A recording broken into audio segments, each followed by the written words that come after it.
Hello friends, I am a board certified food reflexologist എന്ന് പറയുന്നത് food reflexology നമ്മൾ ക്ലയൻറ്റുമായിട്ട് നമ്മൾ കൺസൾട്ടേഷൻ സമയത്ത് എന്തൊക്കെയാണ് നമ്മൾ ചെയ്യേണ്ടത്, അവരുമായിട്ട് എങ്ങനെയാണ് നമ്മൾ കൺസൾട്ട് ചെയ്യുന്നത് എന്നതിനെ പറ്റിയാണ്.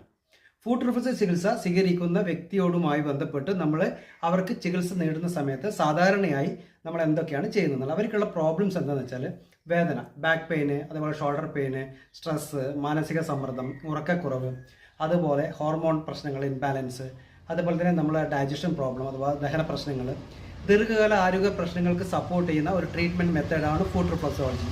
ഫുഡ് റിഫ്ലക്സോളജി ക്ലയൻറ്റിനെ എങ്ങനെ മനസ്സിലാക്കിക്കൊണ്ട് നമുക്ക് ചെയ്യാം എന്നുള്ളതിനെ പറ്റിയാണ് ഇന്ന് പറയുന്നത്. കാരണം ഇത് ഒരുപാട് പേർക്ക് മനസ്സിലായിട്ടില്ല എന്താണ് ഫുഡ് റിഫ്ലക്സോളജി എന്നുള്ളതിനെ പറ്റിയിട്ട്. ഫുഡ് റിഫ്ലക്സോളജി ഇന്ന് ആൾക്കാർക്ക് മനസ്സിലായിരുന്നില്ല, പക്ഷേ നാളെ അത് എല്ലാവർക്കും ആവശ്യമായിട്ട് വരുന്ന ഒരു ട്രീറ്റ്മെൻറ്റാണ്.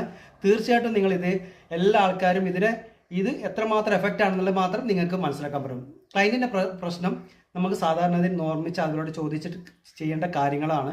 അതുപോലെ തന്നെ അവരുടെ പ്രശ്നങ്ങൾ എന്താണെന്നുള്ളത് മനസ്സിലാക്കിക്കൊണ്ട് എത്ര കാലമായി ഈ പ്രോബ്ലം തുടങ്ങി എന്നുള്ളതിനെ അടിസ്ഥാനപരമാക്കിയിട്ടും ഇത് ഇടയ്ക്കിടയ്ക്ക് വരുന്നതാണോ സ്ഥിരമായിട്ടുള്ളതാണെന്നുള്ള കാര്യങ്ങളെപ്പറ്റി മനസ്സിലാക്കിയിട്ടും BP, ഷുഗർ, തൈറോയിഡ്, അതുപോലെ തന്നെ പിന്നെ വരുന്നതെന്ന് വെച്ചാൽ നമുക്ക് ഏതെങ്കിലും തരത്തിലുള്ള ഒരു സർജറിയോ പ്രഗ്നൻസി പീരീഡിലുള്ള ആൾക്കാരോ എന്നൊക്കെ നോക്കിക്കൊണ്ടായിരിക്കണം നമ്മളൊരു ട്രീറ്റ്മെൻറ്റ് ചെയ്യാൻ പോകുന്നത്.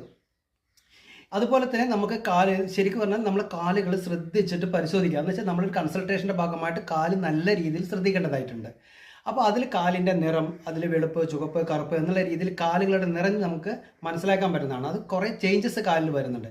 അതുപോലെ തന്നെ നമ്മുടെ സ്വെല്ലിങ്, അതുപോലെ തന്നെ നമുക്ക് വരൾച്ച, വിള്ളൽ എന്ന് വെച്ചാൽ ഡ്രൈനെസ്, ഇങ്ങനെയുള്ള കാര്യങ്ങളെ പറ്റിയെല്ലാം നന്നായിട്ട് നോക്കിയ ശേഷമാണ് നമ്മൾ ഫുഡ് റിഫ്ലക്സോളജി തുടങ്ങുക. അതുപോലെ തന്നെ കാലിന് ചില ആൾക്കാർക്ക് തണുപ്പ്, അതിയായ ചൂട്, കാലുകൾക്ക് ശരിക്കും പറഞ്ഞാൽ ഇതെല്ലാം നമ്മുടെ ഈ അവസ്ഥയെ സൂചിപ്പിക്കുന്ന സൂചനകളാണ്.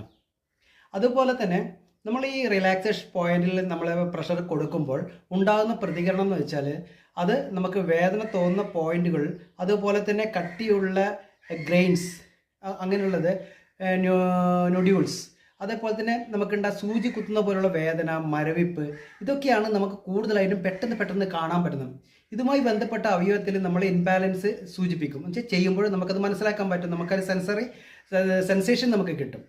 അപ്പോൾ ശരീരത്തിൻ്റെ പ്രതികരണം നമ്മൾ മനസ്സിലാക്കിക്കൊണ്ട് ഫുഡ് റിഫ്ലക്സോളജി ചെയ്യുമ്പോൾ നമുക്ക് ഏതെങ്കിലും തരത്തിലുള്ള ട്രീറ്റ്മെൻറ്റ് സമയത്ത് അവർ ചെയ്യുമ്പോൾ ക്ലയൻറ്റ് എടുക്കുന്ന ശ്വാസോച്ഛ്വാസത്തിലുണ്ടാകുന്ന വേരിയേഷൻസ്, ചില ആൾക്കാർക്ക് ഉറക്കം വരുന്നത്, വിയർക്കുന്നത്, അതുപോലെ തന്നെ വികാരപരമായ മാറ്റങ്ങൾ, ചില സമയത്ത് പ്രോപ്പറായിട്ട് അവർ ഒരു ടേബിളിൽ കിടക്കുകയോ എന്നില്ല തിരിഞ്ഞും മറിഞ്ഞും കിടന്നുകൊണ്ട് അങ്ങനെയുള്ള കുറേ പ്രശ്നങ്ങളൊക്കെ വരും.